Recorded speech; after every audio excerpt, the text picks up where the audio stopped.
Hello friends, welcome to my channel truth of share market. So discuss कर लेते हैं FIS data for 4 नवंबर यानी Monday के लिए। एफआईएस की सेलिंग जो लास्ट मंथ थी वो डेली 5,000, 4,000, 3,000 करोड़, 10,000 करोड़ इस वे में थी। अब उनकी सेलिंग थोड़ी कम हुई है, तो क्या नेक्स्ट मंथ में वो बाइंग कर सकते हैं, क्या मार्केट को ऊपर ले जा सकते हैं, तो वही डिस्कस करेंगे।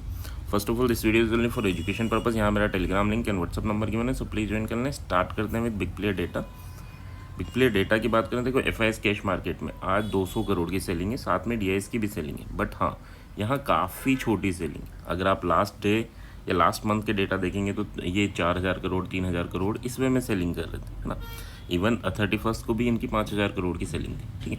तो काफ़ी बड़ी सेलिंग से छोटी सेलिंग पे है, और इसी वे में क्या होता है कि सेलिंग कम करते करते एकदम बाइंग करेंगे और मार्केट एकदम शूटअप हो जाएगा, ठीक है।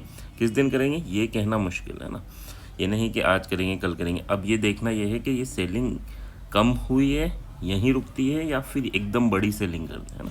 क्योंकि फर्स्ट डे था, मुहूर्त ट्रेडिंग थी, तो उसमें ज़्यादा कुछ था नहीं, है ना, ज़्यादा कुछ किया नहीं इन्होंने। तो यहाँ पर छोटी सी सेलिंग। अब आपको नेक्स्ट डेटा ज़रूर देखना पड़ेगा कि क्या चल रहा है।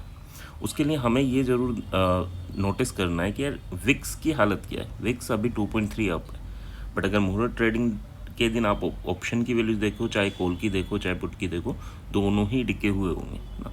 तो यहाँ अगर हम बात करें कि विक्स बढ़ा बट कॉल पुट दोनों डिके हो रहे हैं।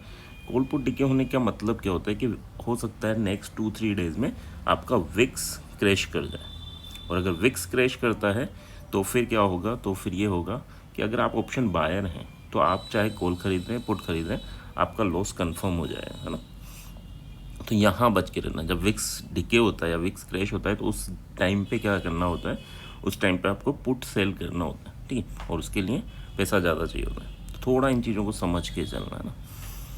अगर यहाँ देखें ऑप्शन में, इंडियन इंडेक्स ऑप्शन की बात करें तो यहाँ पर 519 करोड़, ये भी डेटा ज़्यादा कुछ नहीं है। बैंक निफ्टी में थोड़ी बाइंग है, बाकी जगह सेलिंग है, ठीक है। तो मार्केट अभी इसी फॉर्म में चलेगा। अगर आप लेके चलें तो पुट सेलिंग वाला ऑप्शन चलेगा अगर विक्स डिके होता है। तो विक्स डिके का मतलब ये नहीं कि बोल रहा मैं 1-2% अप डाउन, ठीक है, 5-7-10% डाउन अप, इस वे में, है ना। अगर यहीं रुकता है सो दैट इज़, तब भी प्रेशर रहेगा मार्केट में। यहाँ रुकता है तो भी प्रेशर रहेगा, और नीचे गिरता है तो नो डाउट फिर आपका बाइंग का सिनेरियो बनेगा। ये अभी विक्स जिस सिचुएशन पे है वो बाइंग का सिनेरियो नहीं है, इसको क्लियर रखना। 16 का विक्स बाइंग वाला सिनेरियो नहीं है, ये है कि हाँ अभी आपकी जब विक्स डिके हो जाएगा तब आपकी बाइंग में कॉन्फिडेंस आएगा लोगों को, और फिर बाइंग चलेगी। अभी क्या है, ऊपर गया तो सेल, यानी 1% ऊपर है तो सेल ऑन राइज, 1% नीचे है तो बाय ऑन डिप, ठीक है। तो इस वे में सिनेरियो चलेगा। नीचे जा सकता है बट ज़्यादा ऊपर नहीं जा सकता, ठीक है। विक्स को डिके होना पड़ेगा। डेटा जो बन के आया है वो अभी कम्प्लीटली साइड में, यानी अभी पूरा डेटा जो मुहूर्त ट्रेडिंग का था वो कम्प्लीटली साइड में। फ्यूचर में भी ज़्यादा कुछ नहीं है। 183 करोड़ की यहाँ से लेंगे, 95 करोड़ की यहाँ पाएंगे, तो ज़्यादा कुछ है नहीं, ठीक है।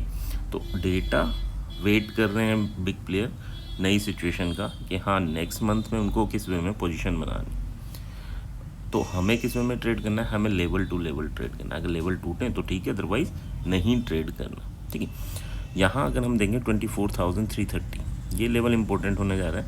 अगर ये टूटता है तो फिर इसके ऊपर सर्वाइव करता है, रुकता है ना, इंपॉर्टेंट इस रुकता है, तो आपका 400 एंड 490 तक के लेवल इजीली देखने को मिलेंगे अपवर्ड डायरेक्शन, अगर यहाँ रुकता है तो, ठीक है।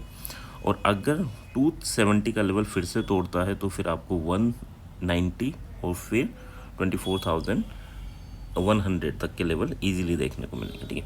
तो अगर लेवल ये टूटता है तो ऊपर ये है, और नीचे वाला टूटता है तो नीचे ये है, ठीक है। इसके बीच में अगर है तो फिर हमें ट्रेड नहीं करना, इस चीज़ को भी याद रखना। क्यों? क्योंकि ये डिके ही कराएगा, ठीक है।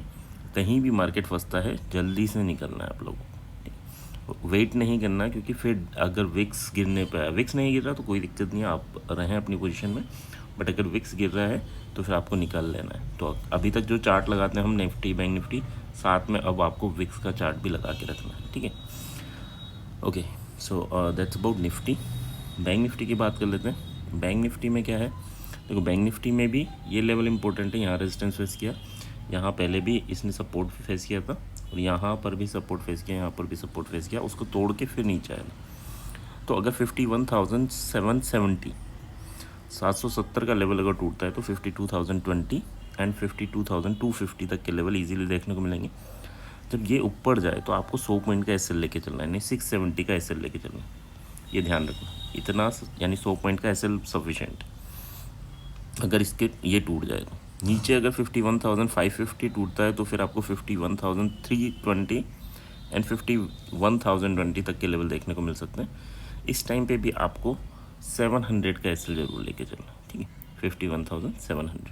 तो ये दोनों एसएल आपको ज़रूर लेके चलने हैं अगर ये लेवल टूटते हैं तो, यानी छोटे से एसएल पे आपको निकल जाना है। और अगर नहीं एसएल हिट होता हमारे डायरेक्शन में जाए तो हमें टारगेट को रन करना है, ठीक है। और फर्स्ट टारगेट पे ज़रूर बुक करना है अभी जिस सिचुएशन में है, और उसके बाद जब फर्स्ट लेवल टूटे तब आपको सेकंड टारगेट के लिए री एंटर करना है with small SL. Small SL क्या होता है कि यार जब भी ये तोड़े जो भी 15 मिनट की कैंडल, उसका हाई आपको एसएल लेके चलना है, और ये टूटे तो उसका हाई लो आपको एसएल लेके चलना है। ये सेकंड टारगेट के लिए। फर्स्ट टारगेट के लिए एसएल क्या होगा ये जो मैंने बताया, ठीक है। So that's about bank Nifty. I hope यहाँ तक चीज़ें क्लियर होंगी। क्लियर हैं तो please like and comment. Thank you.